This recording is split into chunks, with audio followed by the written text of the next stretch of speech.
Olha o Raí! Gol!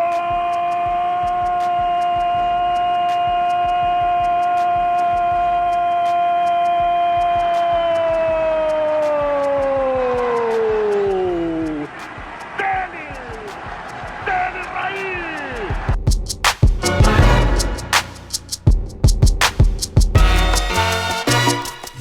Fala, meus amigos, sejam bem-vindos a mais um Papo de Goleiro, o único canal totalmente dedicado aos goleiros.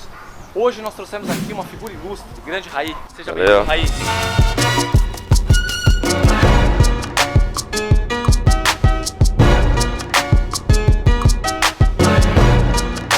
Obrigado. Tudo bem? Então. Prazer. Raí, você foi um grande goleador, fez gols de cabeça, barriga, de tudo quanto é jeito. Eu queria saber de você o seguinte: quem foi o goleiro que foi a sua pedra na chuteira? Eu ia falar no sapato na chuteira. Bom, para começar, agora que você estava fazendo a apresentação, lembrei que eu moleque, dos 9 aos 11 anos, eu gostava de jogar no gol. Que legal. Né? Gostava de brincar no gol. Goleiro assim, não teve um assim que foi pedra na chuteira, porque eu tive muita sorte também de ter jogado em times que foram campeões, né, em todas as fases, então não teve alguém que quebrou uma regra de campeão, ou toda vez que chegava contra aquele time ou contra aquele goleiro perdia, né? Então não me lembro de ter algum assim. Claro que teve os goleiros que marcaram a minha carreira com grandes defesas, né, em momentos complicados para mim, mas não teve nenhum assim que teve uma sequência de jogos que me complicou. Por que você não seguiu aí a ser goleiro? Claro, que bom que você virou atacante, que deu muitas alegrias para os clubes que você jogou. Mas por que de repente você deixou de jogar no gol quando você era pequeno e quis mesmo seguir como um atacante, meio atacante? Eu de goleiro assim, acabei esse meu lado gostar de jogar como goleiro, acabei jogando basquete, né? A habilidade que eu tinha um pouco ali no gol, acabei indo pro basquete, comecei a jogar basquete e comecei a perceber também que tinha mais talento jogando na linha. Daí não foi difícil a escolha, né? E eu tenho certeza que muita coisa do basquete,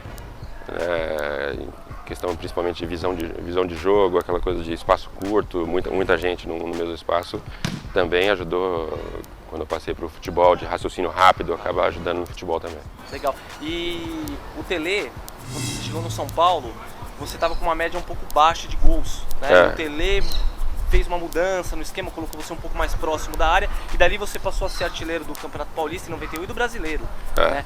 Você acha que o Tele Santana, com aqueles treinamentos de fundamento, muito chute a gol, isso daí era por conta também daquela grande evolução que estava tendo dos goleiros na década de 90? Tinha isso também, e o Tele era obcecado por fundamentos também, né? Os goleiros sofriam na mão dele porque a gente treinava muito finalização. E quando eu era um jogador mais de armação, gostava de dar o passe, o Tele falou assim: pô, você é um cara que pode fazer muito mais gols, né? Você pode ter mais presença de área.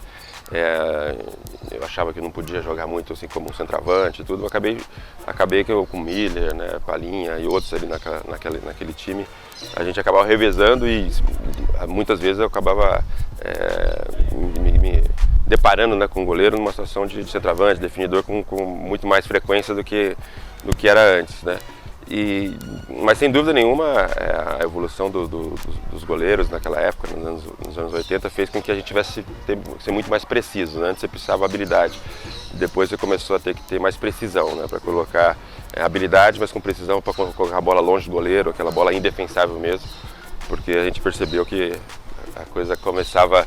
Então é sempre aquela coisa, o goleiro evolui e os atacantes tentam compensar e até a regra, né? Bola mais leve, tudo para complicar o goleiro para ter mais gol, né? Exatamente, Bom, o gol é o grande momento do futebol, isso a gente não pode negar, né? É que aqui como a gente defende o goleiro, né? Tem que... E qual que você considera o gol mais bonito da sua carreira? Não o mais importante, o mais bonito. Mais bonito? Acho que um que eu gosto bastante é um que foi quase do meio de campo, né? Teve um jogo que a gente ganhou de 6-0 do Noroeste. E aí foi um gol que uma tabela com o Miller, quase no meio campo, eu encobri o goleiro. Acho que foi um gol... esse me marcou, aquela coisa, né, do mito, né? De fazer um gol do meio de campo, o gol que o Pelé não fez e tudo. Foi um pouco mais pra frente, mas É um gol difícil de fazer e tem que pegar o goleiro desprevenido. Né? É a mesma situação, eu lembro do gol que o Júlio César sofreu do jogo São Paulo e Corinthians, do Rogério Ceni. Também isso acabou marcando para ele e até, de certa forma, rompeu a relação dele com a torcida, né? Por conta disso, depois ele acabou saindo. Né? Tem as rivalidades, né? E aquele era o 100º gol, né, do Rogério. O 100º gol de um goleiro é uma coisa que marca bastante contra o arquirrival, né, que é o Corinthians no caso. E foi um gol anunciado, né? Todo mundo, vai sair. Será que sai contra o Corinthians? Será que sai contra o Corinthians? Aí a torcida também pega essa bronca que o goleiro acabou tomando o gol do Rogério, mas foi uma falta muito bem batida. Mas isso acontece e o goleiro tem que saber lidar com isso, né? Porque tem alguns gols que o goleiro toma que acaba marcando e colocando algumas dúvidas na cabeça da torcida. Então essa é a hora de superar e pouco a pouco ir ganhando a confiança de novo da torcida, que é muito importante isso, né? A torcida te passa segurança também, né? Pro goleiro. Quando o goleiro está numa boa fase, a torcida acaba e vice-versa, né? Quando o goleiro não está numa fase boa, a torcida acaba, a bola vai no goleiro, o chute, a torcida já tem aquela segurança, já faz a reação que acaba deixando o goleiro ainda mais inseguro. É o que aconteceu muito com o Denis até no São Paulo há pouco tempo. O Denis é um goleiro muito bom tecnicamente, eu já acompanhei treinos dele. Com certeza. Mas teve essa pressão, teve aquela coisa de ter que assumir o posto de um dos maiores ídolos do clube, né? Foi uma situação complicada.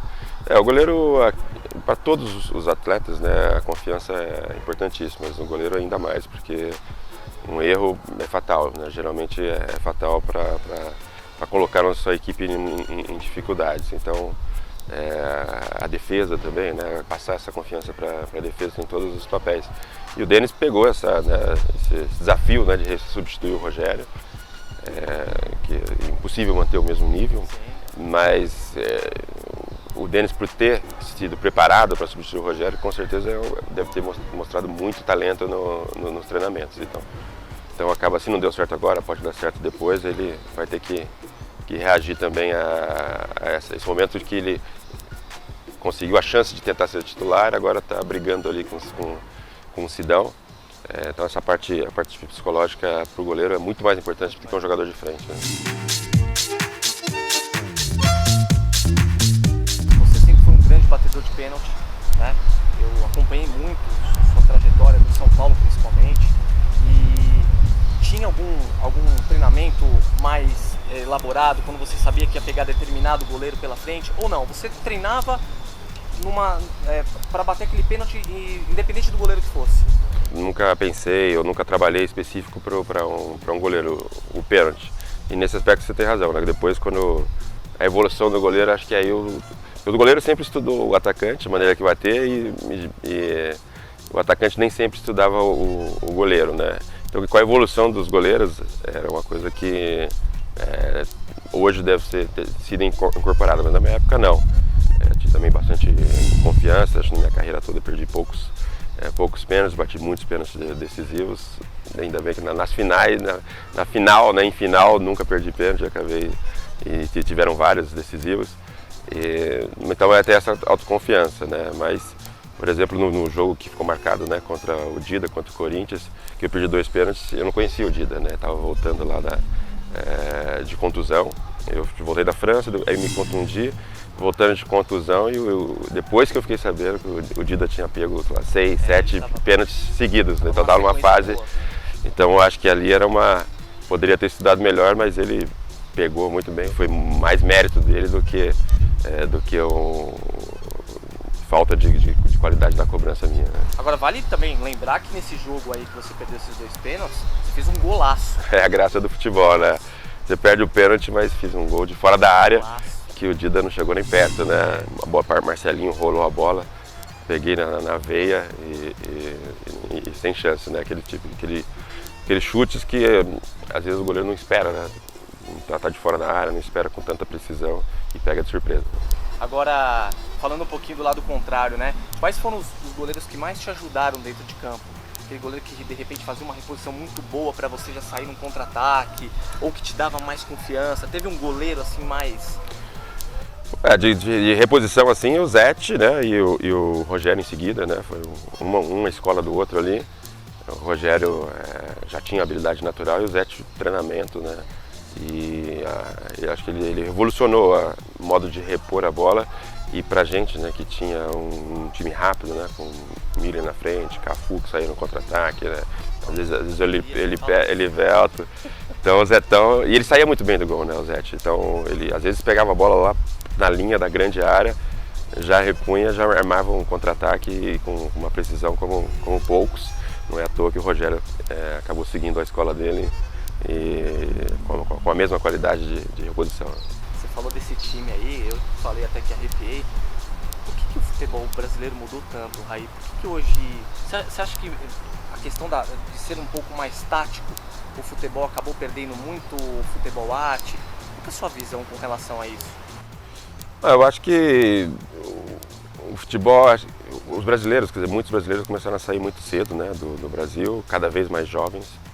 E tem muitos jovens que saem com 15, 16 anos, os melhores, né? Geralmente são os melhores.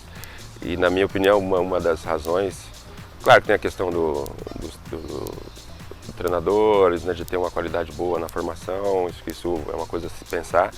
Mas também quando você não tem jogadores bons na base, no juvenil, juniores, que você tem menos qualidade na base, a tendência é que o treinador queira ganhar o campeonato e não sei o que, e não trabalhe e privilegie isso, né? Os jogadores com mais competitividade, com mais força, né? Quando você está com 14, 15 anos, às vezes a força, um jogador forte pode ganhar do cara que é técnico, que vai ter que trabalhar ainda, ser trabalhado. Então acho que a falta de qualidade na base, muito também porque os jogadores jovens estão indo cada vez mais cedo, faz com que os times, os treinadores de base tenham que armar seus times de uma forma menos ofensiva, que trabalhe menos a criatividade e o lado técnico. Agora, até para a gente encerrar, se você fosse hoje o treinador da seleção brasileira e tivesse o desafio de escolher 3 goleiros. Putz, esse aí Peguei, né? é difícil, né? É difícil porque é uma posição muito específica, né? Eu acho que tem que contar também com os especialistas, como o Tite deve consultar com certeza. Mas acho que está numa boa geração, né? Nesses últimos tempos. Eu lembro que teve uma época que a seleção brasileira era sempre criticada por não ter goleiros do mesmo nível dos seus jogadores de linha, né? E eu acho que de um tempo para cá é o contrário, né? Existe uma disputa muito grande entre goleiros de alto nível e hoje em dia acho que a gente está bem servido, tem muitos bons goleiros. Legal.